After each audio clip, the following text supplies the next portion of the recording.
I shudder at the thought of how badly these two are going to answer this question. But the topic of Israel apparently is brought up. So here we go. Israel-Hamas war and the hostages who are still being held, Americans among them. Vice President Harris, in December, you said, quote, Israel has a right to defend itself, but you added, quote, it matters how, saying international humanitarian law must be respected. Israel must do more to protect innocent civilians. You said that 9 months ago. Now an estimated 40,000 Palestinians are dead. Nearly 100 hostages remain. Just last week, Prime Minister Benjamin Netanyahu said there's not a deal in the making. President Biden has not been able to break through the stalemate. How would you do it? Let's just start by saying the number is drastically underreported. There is an excess of over 200,000 Palestinians that are dead. The only reason that number isn't been given as official through, let's say, the Associated Press is because a significant portion of these people are buried under rubble. That's what it is. Have you seen what Gaza and the West Bank look like? Oh, and let's not forget they're assassinating our people now. There's that one, too. And the answer the president gave today regarding the assassination, that it was an accident. This is what happens when the Israel lobby takes over. Here we go. Well, let's understand how we got here. On October 7, Hamas, a terrorist organization, slaughtered 1,200 Israelis, many of them young people who were simply attending a concert. Women were horribly raped. And so absolutely, I said then, I say now. That you're a lying sack of shit. You know what the Hannibal Directive is? Yes, Hamas did attack, and they killed hundreds of people. Do you know that the majority of people that were killed that day was done by the IDF? Do you know that it has been debunked? The rape lie, it's a lie. Are there probably a couple of instances where rape did take place? I'm sure that it did. And you know who's been doing a lot of rape? The IDF. That's a fact. And you know how I know it's a fact? Because anything that actually gets out against Israel is probably it's probably worse tenfold in terms of what we actually know. Because much like the way the media controls everything here in the United States, think about how much worse it is in Israel. And what we know and what we don't know. But the fact that she comes right out of the gate, right away, and lies through her teeth, not only about the attack, but about what was actually taking place regarding attacks on women when it came to the rape, which of course has been proven time and again that it is a lie. And yet, right out of the gate, she just can't help herself. She's got to go right into it. I'm not going to let Trump get ahead of me on this issue. I'm going to show just how pro-Israel I really am. And maybe the reason they bring it up at the end of the debate is because at this point, maybe people are just tuning out. Israel has a right to defend itself. We would. And how it does so matters. Because it is also true, far too many innocent Palestinians have been killed. Children, mothers. What we know is that this war must end.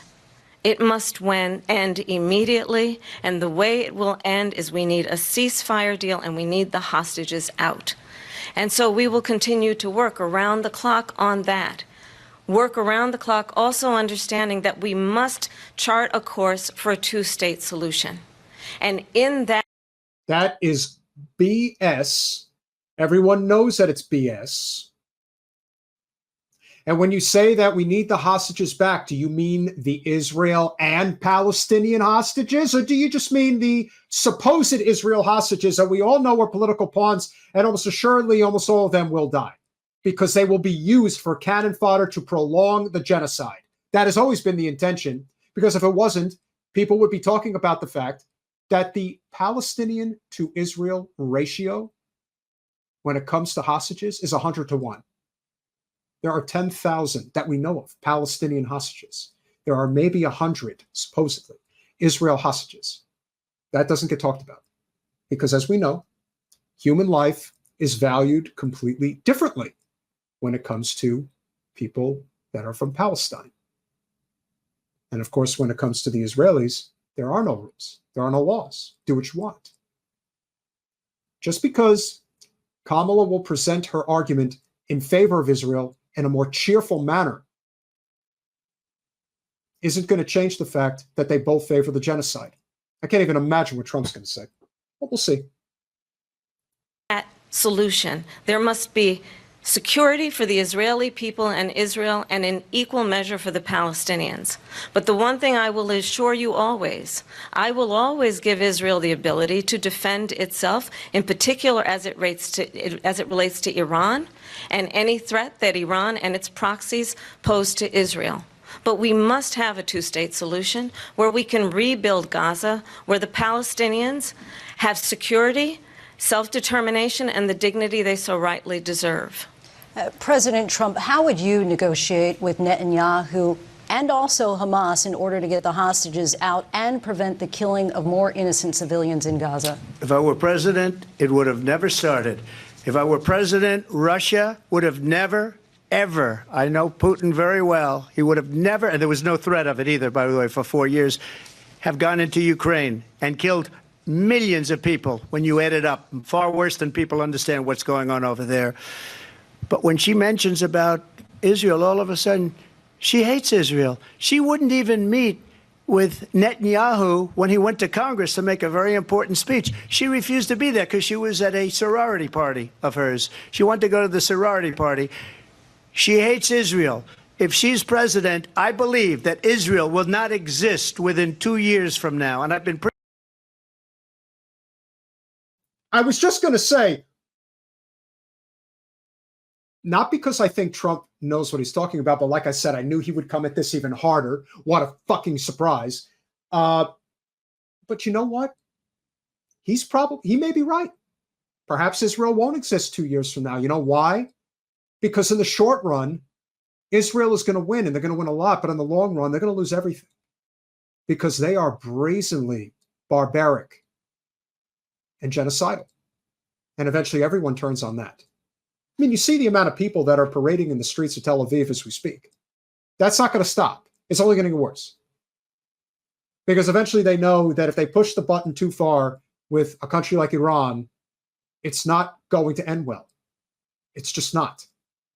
And that's why they constantly are trying to draw more people in to this conflict.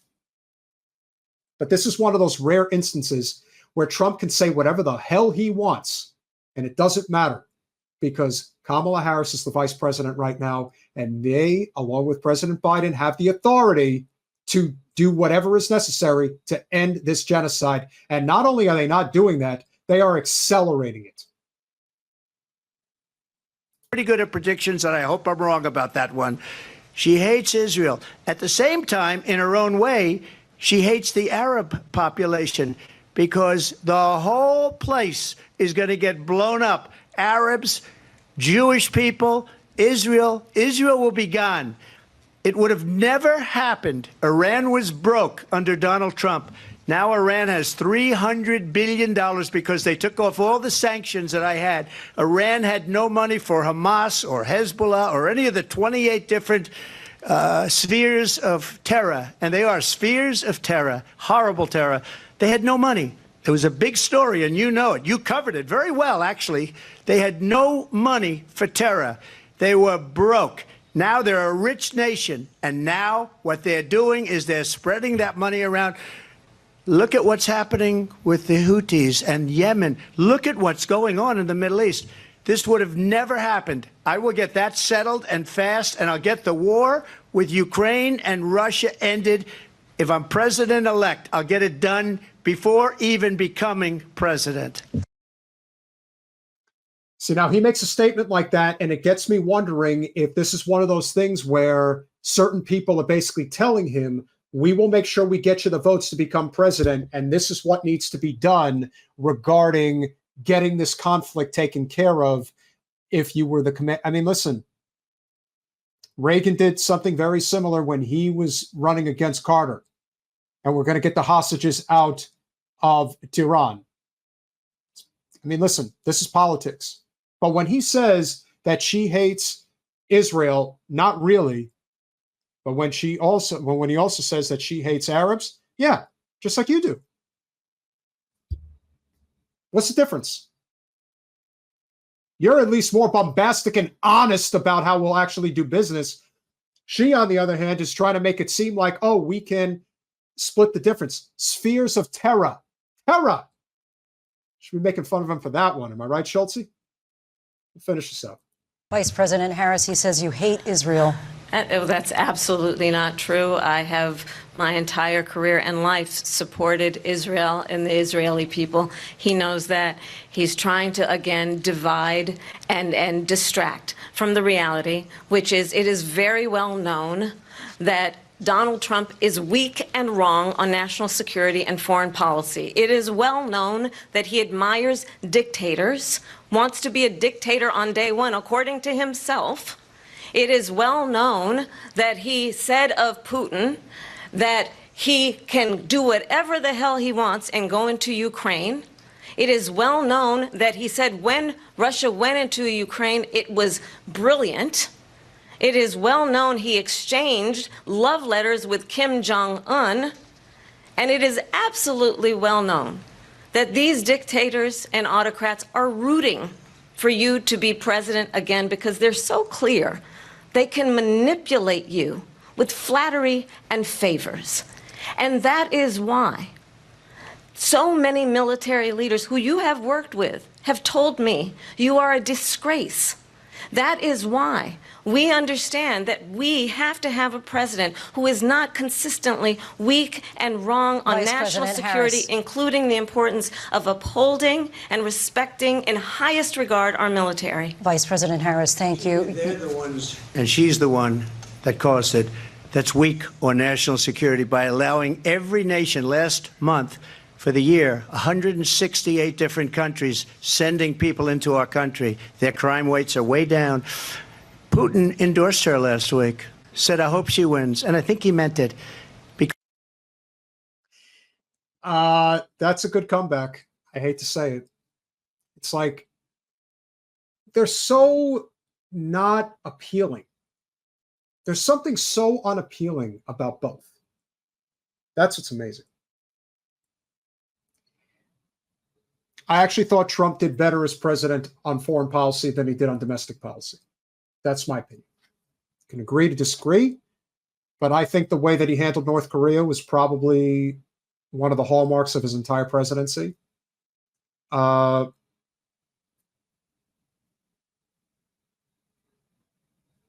something very dangerous about where our country is going in terms of our approach, in terms of how much the military-industrial complex has engulfed our entire system.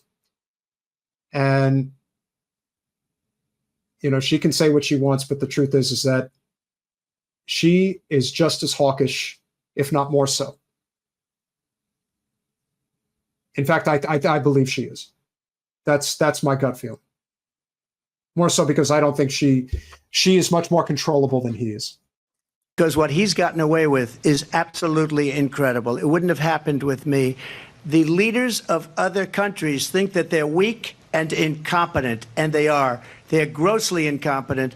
And I just ask one question. Why does Biden go in and kill the Keystone Pipeline and approve the single biggest deal that Russia's ever made, Nord Stream 2, the biggest pipeline anywhere in the world going to Germany and all over Europe?